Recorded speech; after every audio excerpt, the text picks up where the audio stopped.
오늘 우리 본문은 요한계시록에 등장하는 이제 삽입 묵시. 요한계시록 구조가 크게 요한이 본 환상 4가지 환상으로 되어 있고, 첫 번째 환상과 마지막 4번째 환상은 교회에 대한 것, 두 번째와 세 번째는 이 세상에 대한 것이라고 말씀을 드렸죠. 그 가운데서 이제 첫 번째 교회에 대한 환상은 지상 교회에 대한 것, 네 번째 교회에 대한 환상은 이제 천상 교회라기보다는 장차 임하게 될 새 교회죠. 문제는 우리가 지금 현재 진행하고 있는, 읽고 있는 부분은 이제 두 번째 세상에 대한 환상인데, 두 번째 세상에 대한 환상의 심판, 인심판, 대접심판, 나팔심판이 있는 거죠. 그리고 이제 세 번째 세상에 대한 환상이 이제 조만간 우리가 보게 될 것이지만, 이제 마지막 최종 심판, 우리가 보는 이제 아마겟돈 전쟁이라고 말하는 마지막 최후의 전쟁의 환상을 이제 보게 될 겁니다. 근데 아직 두 번째 환상이 안 끝났어요. 이 두 번째 환상에 인 나팔 대접 심판 이 진행 중에 사이사이 삽입 묵시가 있다. 이 구조를 다시 한번 제가 상기시켜 드립니다. 그 가운데에서 이제 마지막 삽입 묵시예요. 이 마지막 삽입 묵시가 끝나면 마지막 대접 심판이 이제 시작이 되죠. 그런데 마지막 7 대접 심판이 시작이 되면서 대접 심판이 스트레이트로 진행이 되고, 그러면서 이제 두 번째 환상을 마감하고 세 번째 환상이 시작이 되죠. 이게 아마겟돈 전쟁입니다.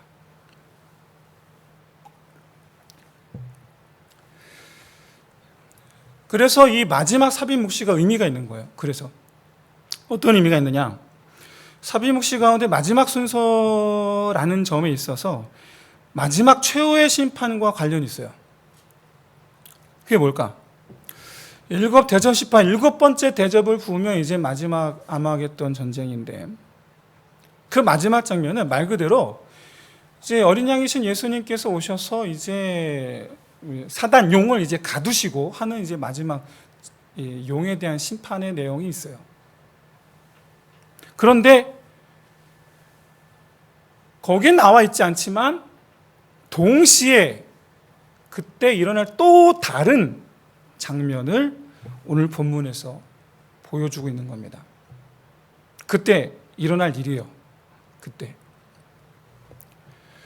어떤 일이냐? 바로 지금까지 다른 삽입 묵시에서 짐승의 표 666을 받은 사람은 어떻게 될 것이냐?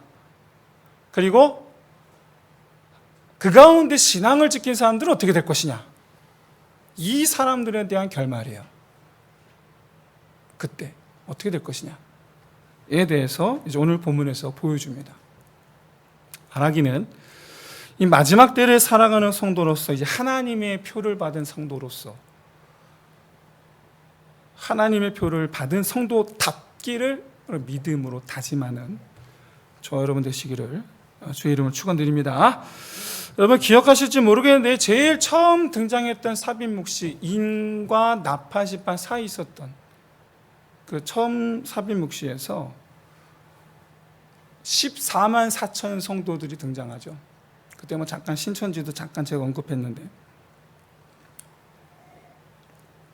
이 14만 4천 성도들에 대한 의미는 이제 지상교회에서의 성도들이다. 그런데 그 지상교회 14만 4천 성도들은, 지상교회에 속한 성도들은 핍박을 받는 성도들이다. 그러니까 세상에서 박해받는 성도들이다. 세상에서 사단의 세력과 더불어 전투하는 성도들이다. 그 한편으로는 셀 수 없이 많은 흰 옷 입은 천상교회 성도들도 있습니다. 그러니까 14만 4천의 지상교회 성도들이 그 지상에서의 사단의 세력과의 싸움에서 승리함으로 천상교회에서의 셀 수 없이 많은 흰옷 입은 성도들이 되는 거죠. 그게 첫 번째 사비 묵시 내용이었어요. 그런데 왜 14만 4천 성도들에 대해서 왜 첫 번째 사비 묵시에서 보여줬을까? 그 이유가 뭐였습니까? 너희가 지금 교회에 지금 핍박받고 있지 않느냐, 로마에서.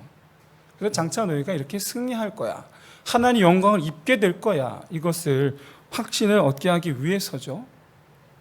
근데 드디어 오늘 본문에서 그 14만 4천 성도들이 다시 등장해요. 다시 등장하면서 바로 그날, 즉 흰옷 입은 성도들이 되는 그날이 이르게 됐다라는 것을 이제 오늘 본문에서 보여줍니다.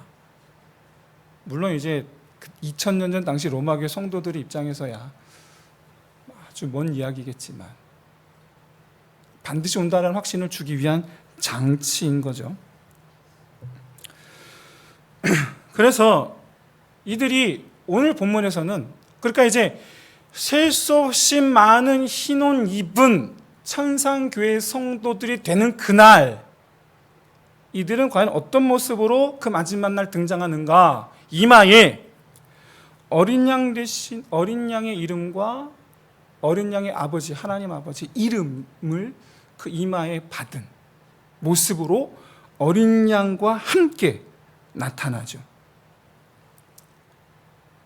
이 의미는 그들의 삶의 모습이 예수 편에 서서 살아왔다라는 걸 뜻하고, 동시에 이마에 표를 받았다라는 것은 그들이 누구의 소유로 살았다? 어린 양의 소유로 살았다. 예수님께서 이들의 소유주시다. 입장 바꿔 예수님을 주인으로 섬기며 살았다라는 것을 뜻합니다. 구체적으로 어떻게 살았단 말인가? 예수와 같은 편으로 살아왔다라는 것이 구체적으로 어떻게 살아왔다라는 것인가? 우리가 지난주 살펴봤는데 앞선 13장에서 땅의 짐승, 땅에서부터 올라온 짐승, 세상 권세라고 말씀드렸죠. 로마 이제 사도 요한 시대에는 이제 로마 황제들을 의미하고요. 뭐 지금 시대는요, 각층의 아무튼 이제 기독교를 적대하는 어떤 사회 이 여러 이 권세를 의미합니다. 어쨌든 세상 권세를 의미합니다. 이 짐승의 표를 받은 사람들에게 경제적인 자유를 이제 보장을 하죠. 뭘 말하느냐? 사람들이 바라고 소망하는 것을 제공해 준다라는 것 뜻해요. 바라고 소망하는 걸. 그러니까 육신이 소원하는 것, 육체의 소욕을 만족해 준다라는 거죠. 풍요로움, 물질이 주는 풍요함, 안락함, 평안함, 즐거움, 이런 것들을 보장해 주었다라는 걸 뜻해요. 짐승의 표를 받음으로. 근데 짐승의 표를 거절하면 누릴 수 없어요. 이거는 여러분, 제가 눈에 말씀드린 현재 우리나라 상황을 말하는 건 아닙니다. 지금 이상한데 나는 지금 되게 풍요에 잘 살고 있는데 난 그럼 짐승의 표를 받은 건가? 아니, 그런 뜻이 아니고, 지금 현재 우리나라는 이거를 짐승의 표로 상징할 만한, 그러니까 예수를 믿지 않아야만이 이런 거를 누릴 수 있어라고 우리는 그런 위협이 있는 건 아니잖아요. 우리나라 상황을 말하는 건 아니고. 근데 실제 지금 중국은 이러고 있죠. 중국은 지금 현재 이러고 있어요. 중국은.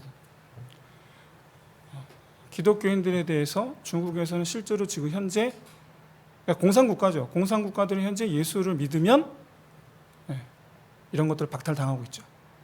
그러니까 공산주는 여러분 적그리스도가 맞아요. 사회주의는. 그건 분명합니다. 이견이 없어요. 현재 우리나라는 현재 그런 상황은 아니니까. 자, 넘어갑니다. 어쨌든 그런 가운데에서 이 짐승의 표를 거절하면 누릴 수 없다.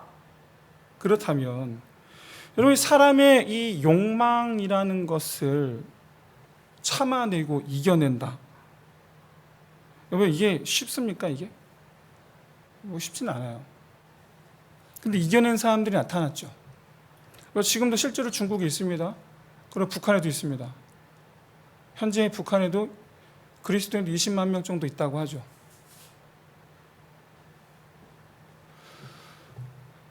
그분들이야말로 확실한 14만 4천이겠죠. 그분들은 누가 뭐래도 그분들은 14만 4천이죠. 예수의 편에 선 사람들. 그럼 어떻게 이 사람들은 이 짐승의 표가 주는 이 풍요함과 안락함과 평안과 즐거움의 유혹을 이겨냈을까? 우리가 읽지는 않았는데 너무 길어서 생략했는데 2절에서 5절에 이들이 이 짐승의 유혹과 핍박을 이겨낸 방식을 소개하고 있습니다. 어떻게 소개하는가? 제일 먼저 이들은 매 순간 하나님을 찬송합니다. 사단의 전략은 하나님을 찬송하는 것이 아니라 세상을 찬송하게 합니다. 이게 사단의 전략이에요. 자기를 찬송하게 하는 게 아니에요. 바다짐승을 찬송하게 해요. 바다짐승이 뭐라고 말씀드렸습니까? 땅의 짐승이 제가 세상 권세라 그랬고, 바다짐승 뭐라고 그랬습니까? 나라. 그래서 사람들이 세상을 즐거이 누려요. 세상을 즐거이 누리면서 세상 권세를 찬양해요. 그런데 이 14만 4천 성도들은 세상이 주는 것을 즐거워하는 것이 아니라 하나님의 영광을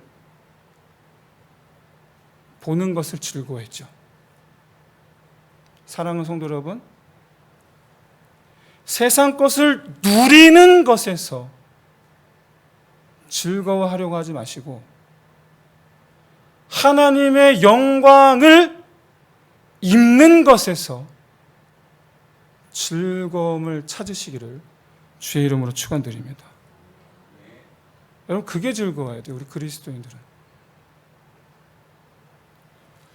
날마다 하나님의 영광을 입는 자, 하나님의 영광을 입는 자. 제가 한참 20년 전 부목사 시작할 때 많은 이들이 경고했습니다. 찬양 예배를 경고했어요. 많은 이들이. 쇼다. 자칫 잘못하면 예배가 쇼가 될 수 있다.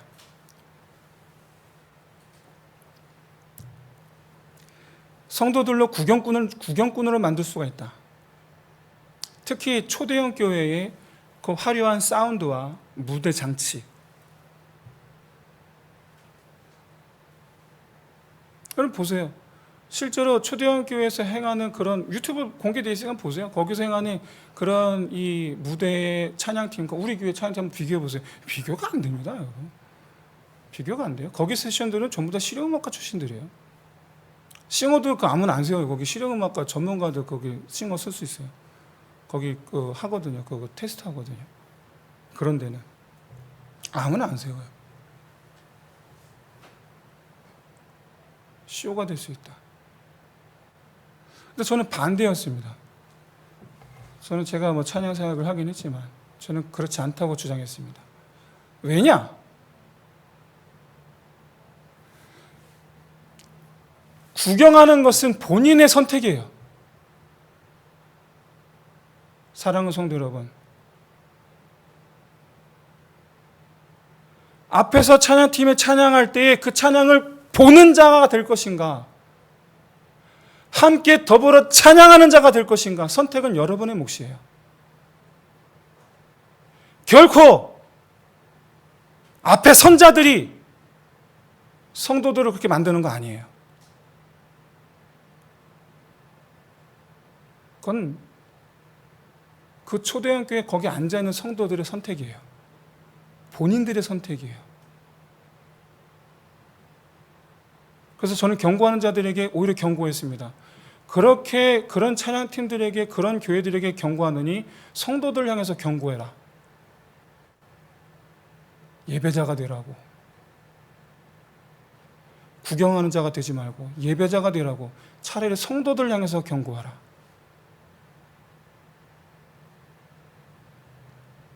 사랑하는 성도 여러분, 하나님의 영광을 입기를 추구하는 자가 되시기를 진심으로 소원합니다.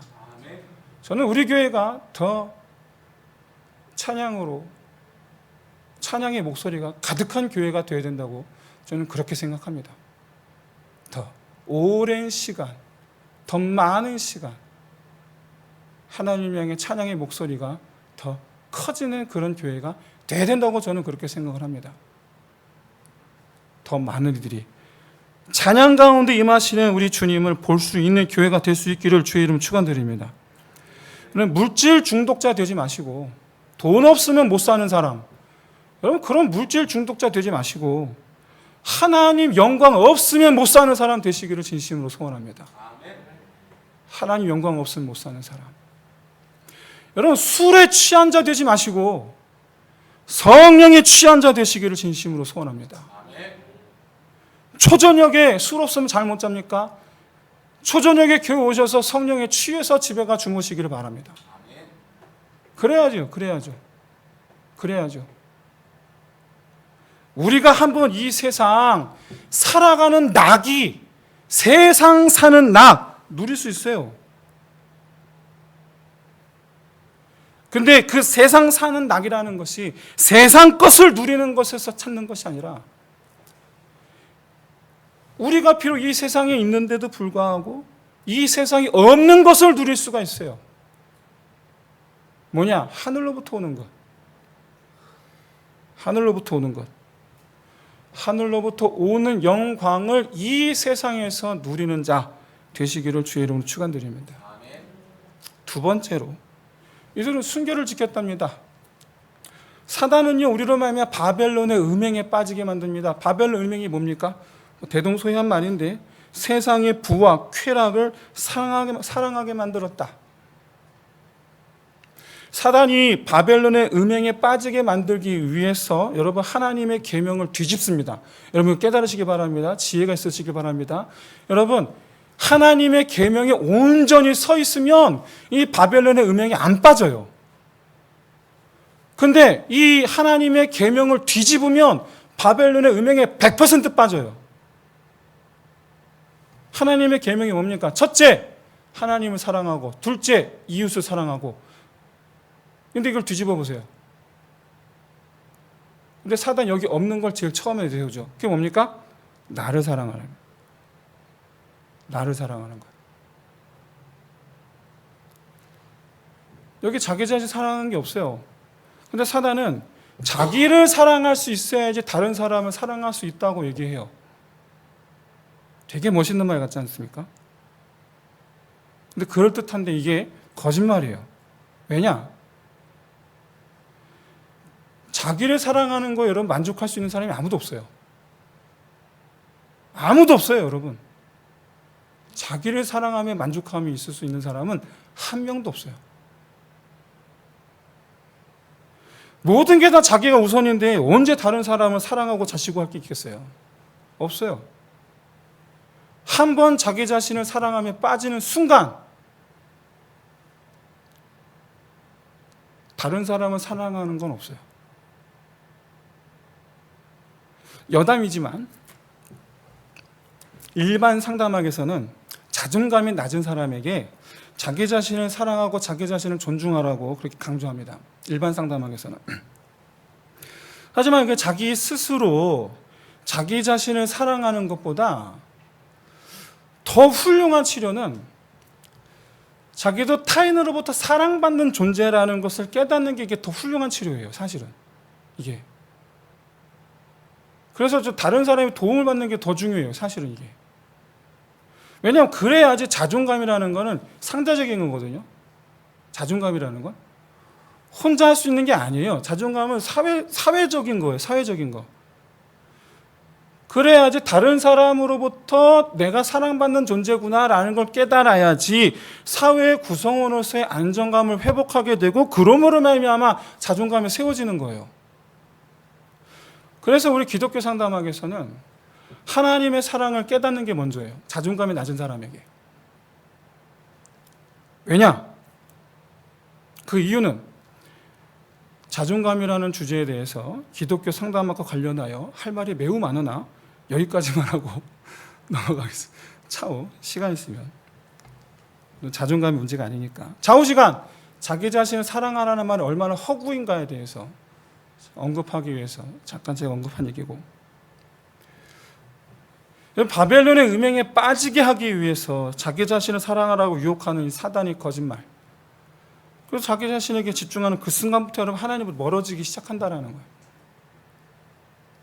그래서 성경은요, 자기를 사랑해야지 다른 사람도 사랑할 수 있다라고 가르치지 않고, 하나님을 사랑해야 다른 사람도 사랑할 수 있고 자기 자신도 아끼고 사랑할 수 있다라고 말씀하는 거예요. 하나님을 사랑해요. 그런 점에서 14만 4천 성도들이 순결을 지켰다, 바벨론의 음행에 빠지지 않았다라는 것은 하나님의 이 계명을 온전히 지켰다, 하나님을 사랑하는 이 거룩함의 이 위치를 지켰다라는 것을 뜻해요.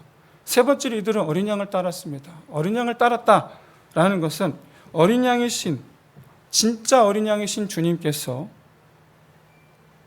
이들을 돌보시는 양으로서 이들을 인도하실 때 이들이 어린 양의 음성, 즉 어린 양을 주인으로 알고 따랐다라는 뜻이죠. 여러분 아시다시피 듣고도 안 오면 그 양은 주님 양이 아니에요. 듣고도 안 오면.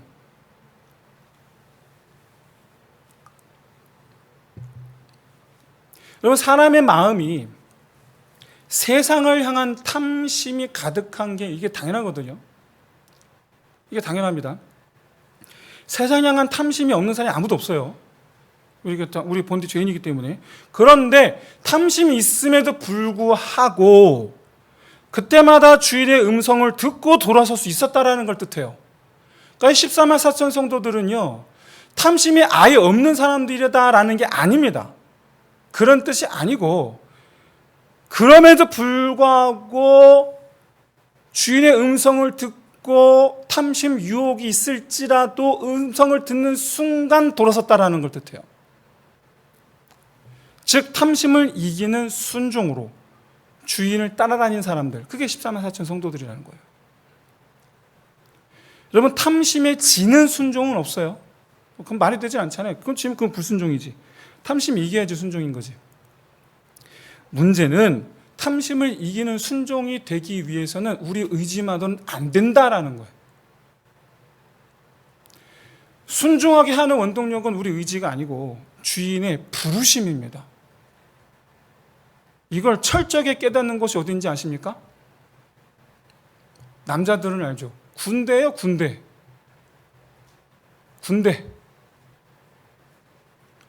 밥 먹다가도 중대장이 모여 그러면 가야 돼.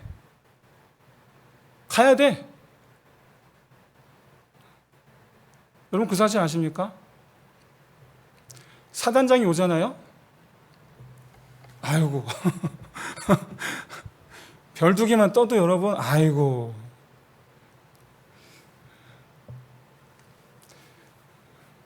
그러다가 여러분 별 4개 한번 와보세요. 어떻게 될까요? 아이고 앞에 뭐 금덩이 있어도 아이고 쳐다도 안 봅니다. 그런 거 아예 쳐다볼 수가 없습니다. 아예 그런 거.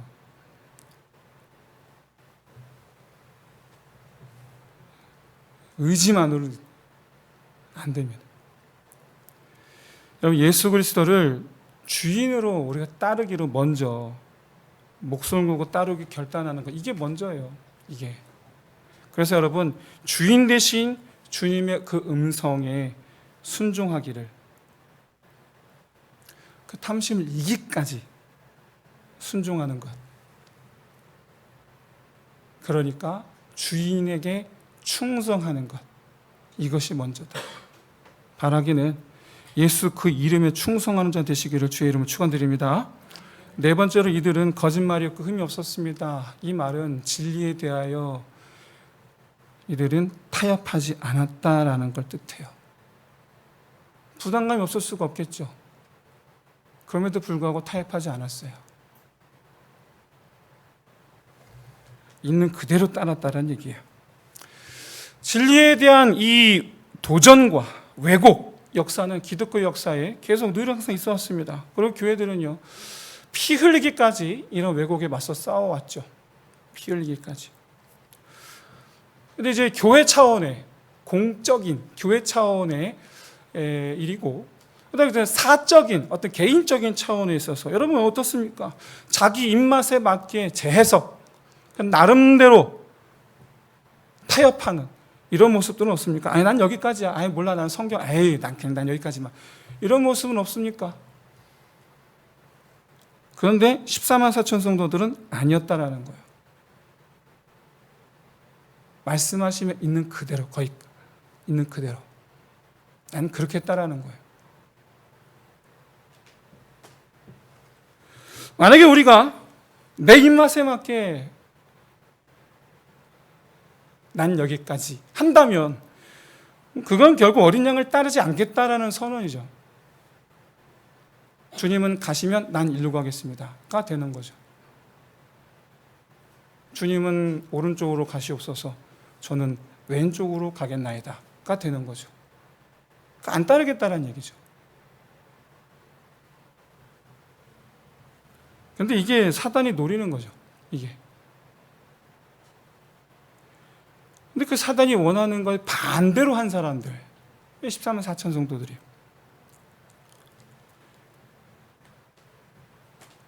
이렇게 지상교회 시절을 사단이 원하는 반대로 행한 사람들.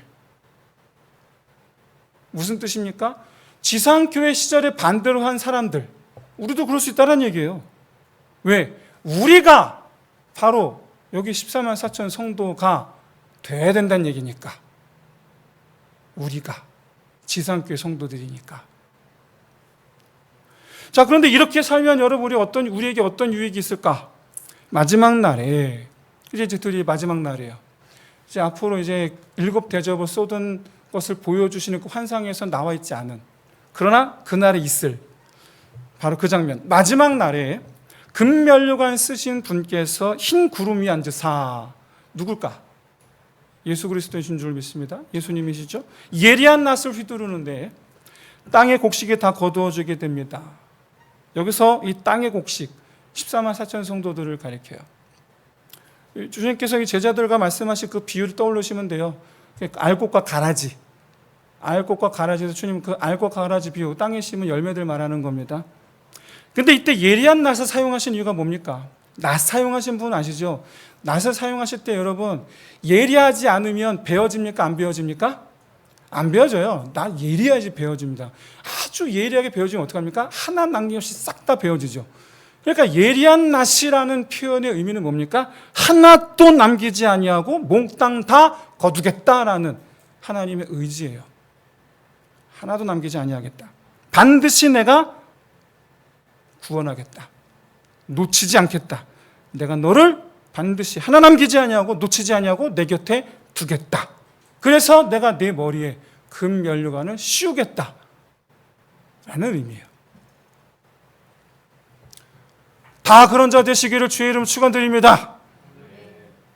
그러면 여러분 이 짐승의 표를 받은 사람들은 어떻게 될까요? 이 짐승의 표를 받은 사람들은 이날에 하나님으로 더 큰 고통이자 영원한 고통을 받게 되는데 어떤 고통이냐? 2가지가 있습니다. 하나는 진노의 잔에 섞인 것 없는 포도주를 마시게 됩니다. 요한의 시대 사람들은 보통 물과 포도주 비율을 3대1 비율로 마셨다고 합니다. 근데 진노의 포도주 잔에 맡기는 원액 100%예요. 무슨 뜻인가? 알코올 100%. 속이 타 들어가는 걸 뜻해요. 그러니까 죽으란 얘기죠. 속이 타 들어가는 거. 혹시 알코올 100% 마셔본 적 있으신 분 계십니까? 러시아는 뭡니까? 러시아는?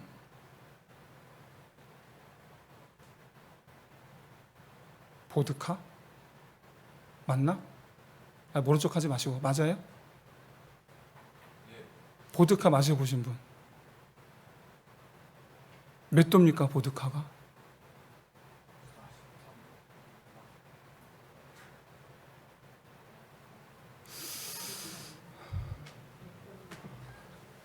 마시면 어떻게 되나요?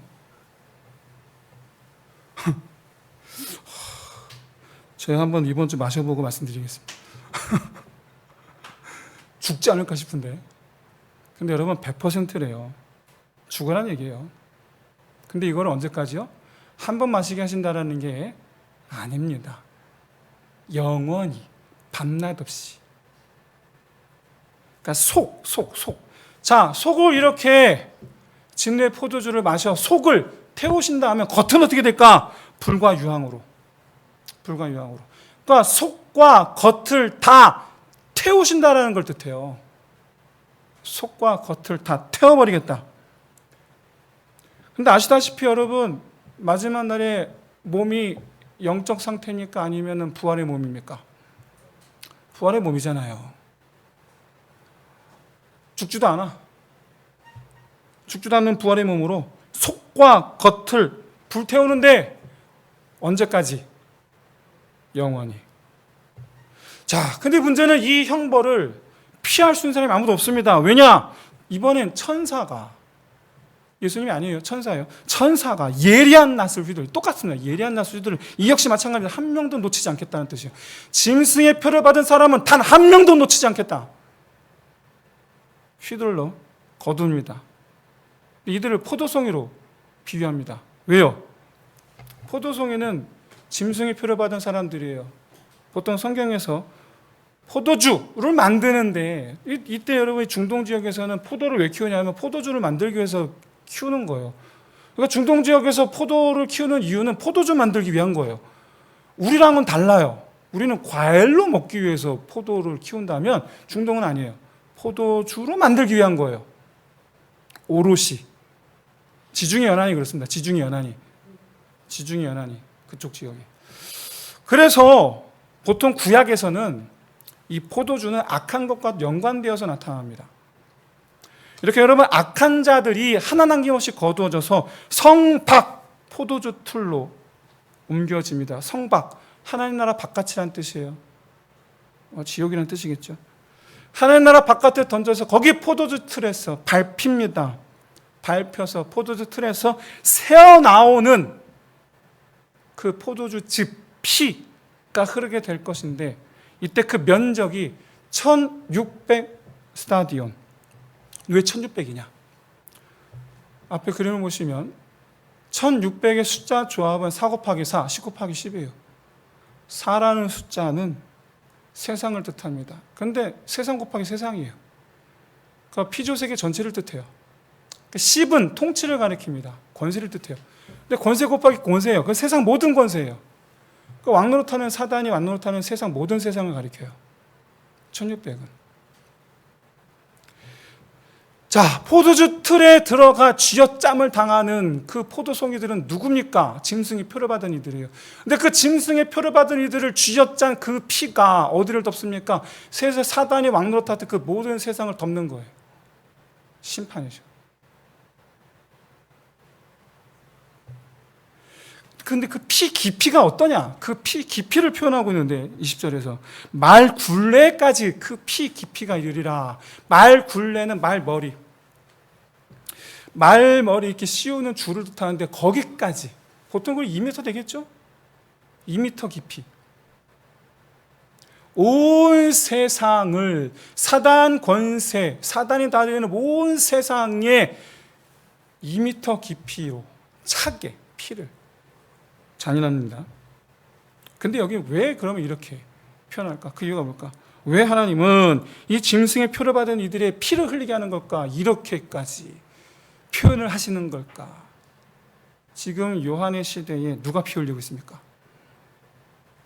성도들이 피 흘리고 있잖아요. 지금 우리가 피를 흘리고 있어요. 성도들이. 우리 성도들이. 하나님께서 성도들에게 말씀하시는 거예요. 내가 너희의 흘리는 피를 기억하노라. 그리고 너희의 피 흘리는 것을 보며 비웃는 저들을 향해서, 원형 경기장에서 짐승의 표를 받은 자들이 피 흘리는 너희를 바라보며 비웃고 있는 저들의 피를 내가 저같이 1600 스타디온의 말거리 머리끝까지 저들의 피를 흘리게 내가 만들리라.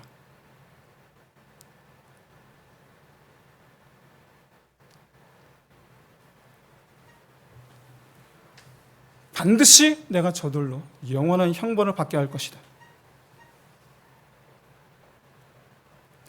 여기까지 해서 이제 14장의 마지막 삽입 묵시에 대해서 살펴보았습니다. 요한계시록 그 14장은 어린 양의 편에 선 14만 4천 성도들과 짐승의 편에 선, 그래서 짐승의 표를 받은 사람들의 형편이 심판 전과 심판 이후가 완전히 정반대로 뒤집어지는 걸 보여줘요. 그런데 보십시오. 심판 전의 형편은 각자가 잠깐이에요. 그러니까 심판이 임하기 전에 성도들이 받는 핍박의 형편 잠깐이고요. 짐승의 표를 받은 이들이 받은 풍요함의 형편 잠깐이에요. 그런데 심판을 받은 이후에 성도들이 누리게 될 풍요함의 형편은 영원이에요. 그리고 심판이 임한 후에 그 짐승의 표를 받은 이들의 그 고통의 형편은 영원이에요. 누구 편에 서는 게 여러분 지혜로울까? 여러분 누구 편에 서시겠습니까? 살아기는 이 세상에서 세상 낙이 아닌 하늘로부터 오는 낙을 누리고 바라는 저 여러분 되시기를 진심으로 소원합니다. 땅의 것 소망하지 말고 하늘의 것 소망하시기를 소원합니다. 짐승의 편에 서지 말고 예수 편에 서시기를 소원합니다. 여러분, 땅이 주는 풍요함이 아닌 하나님의 영광이 주는 풍요함을 누리시기를 진심으로 소원합니다. 세상 즐거움을 노래하지 말고 하나님의 영광을 찬양하시기를 진심으로 소원합니다. 예배자의 자리를 소망하시기를 진심으로 소원합니다. 자기를 사랑함으로 자기만 사랑하는 게 아니라 하나님을 사랑함으로 다른 사람도 자기 자신도 하나님이 지으신 하나님의 세계를 사랑하는 자 되시기를 진심으로 소원합니다. 육신의 부름에 순종하지 말고 주님의 부름에 순종하시기를 소원합니다. 그렇게 이 세상에서 하나님의 편에 선자 되시기를 주의 이름으로 축원드립니다. 이 시간 우리 함께 찬양하면서 우리 함께 말씀 붙잡고 함께 기도하겠습니다.